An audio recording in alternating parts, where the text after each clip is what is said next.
we're going to talk about now is legislation. So in the workplace, you may have some responsibilities as a first aider, especially if you're in a supervisory or management role. So in that case, along with the help of your employer, you need to be aware of the Health and Safety at Work Act 1974.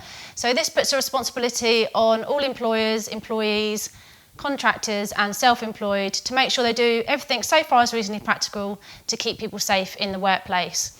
So if you're needing to help assist in the workplace by doing this, you need to make sure that you understand your responsibilities there. There are regulations that will filter off the Health and Safety at Work Act 1974, such as the Management of Health and Safety in the Workplace 1999, and that just makes it a little bit more explicit on how employers can comply with the law, so with the Health and Safety at Work Act 1974. That will also give you a lot of detail on risk assessments as well.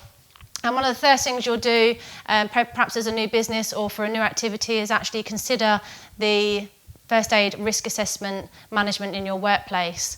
So that brings us on to your First Aid at Work Health and Safety 1981 regulation, which will help you understand exactly what you need to do in order to comply with this law and regulations.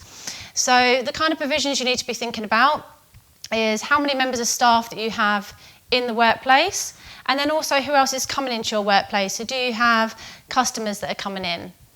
The other thing you need to think about is the type of activities that are happening in your workplace, and also the space, how large the workspace is. Is it across multiple floors?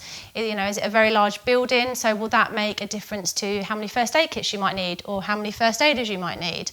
All this information can be found on the HSE government website, and there's lots of documentations and all the regulations on there to find out further information on how you can comply at your workplace.